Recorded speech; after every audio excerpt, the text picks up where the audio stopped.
बच्चों good morning. आज का जो टॉपिक है अवतल दर्पण के लिए दर्पण सूत्र। अब हमने निकालना है अवतल दर्पण के लिए दर्पण सूत्र। ये M1 M2 एक अवतल दर्पण है। इसकी बाहर साइड पॉलिश की हुई है। पी इसका P pole focus centre of curvature और इससे सेंटर से बाहर क्या रखी है, ए बी एक वस्तु रखी हुई है। इससे एक प्रकाश किरण क्या आती है, इसके समांतर आती है, जो कहाँ से हो जाएगी, फोकस से होकर के जाएगी। ठीक है। और दूसरी किरण की प्रकाश किरण की आपकी वक्रता के अंदर को डायरेक्ट काट रही है, तो उसका परावर्तन तो होगा नहीं, वो उसी मार्ग से वापस लौटेगी। तो यहाँ से मुख्य अक्ष पर जहाँ पर ये दोनों एक दूसरे काटे, यहाँ पर लंब डाल दिया, तो ए डैश बी डैश इस वस्तु का क्या हो जाता है, एक प्रतिबिंब बन जाता है, जो वास्तविक और उल्टा बनता है। ठीक है। तो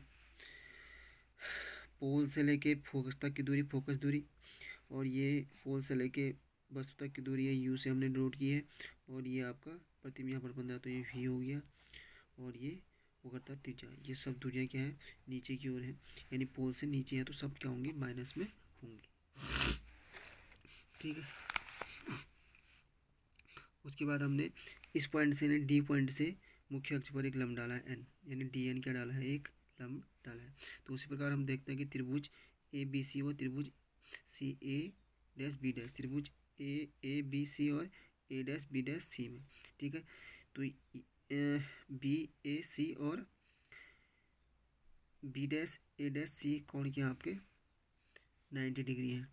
ठीक। दूसरा कोण क्या है, ये वाला कोण क्या है, सम्मुख है, यानी बी सी ए और बी डैश सी ए डैश क्या है, सम्मुख कोण है।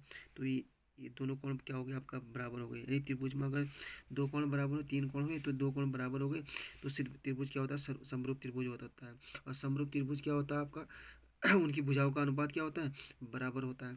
त्रिभुज ए बी सी और ए डैश बी डैश सी क्या है, समरूप है, तो भुजाओं का अनुपात ए बी अनुपात क्या, ए डैश बी डैश हो गया, और ए सी अनुपात क्या हो जाएगा, ए डैश या सी डैश ए। इसको हमने समीकरण नंबर 1 मान लिया है। ठीक है। उसके बाद त्रिभुज ए डैश बी डैश एफ और डी एन एफ में।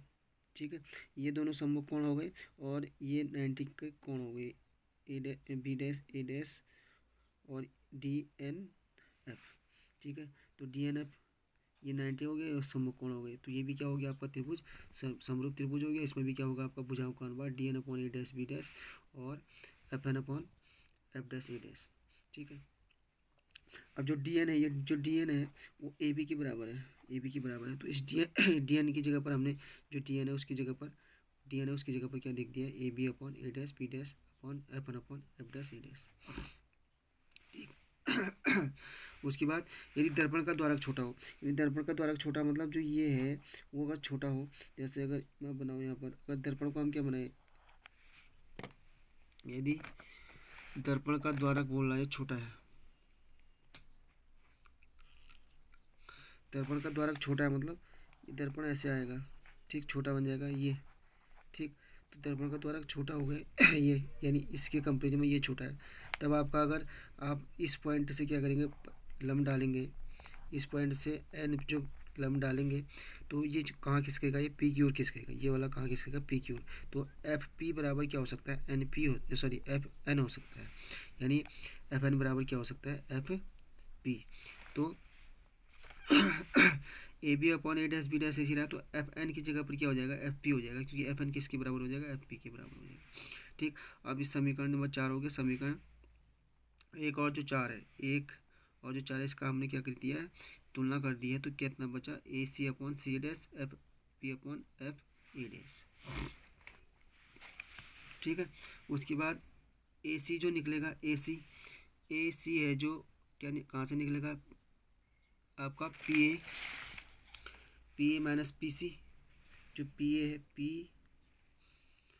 पी ए माइनस क्या करेंगे, पी सी करेंगे, तो इतना पोर्शन निकल जाएगा। वैसे ही अपॉन सी ए डैश है, सी ए डैश है। ठीक है। पी सी यानी P C minus P A dash हो जाएगा, P C minus P A dash हो जाएगा। एफ पी तो उतना ही रहेगा, एफ पी वही रहेगा। नीचे आपका F A dash, F A dash, तो पी ए डैश है A dash P minus F P F. ठीक।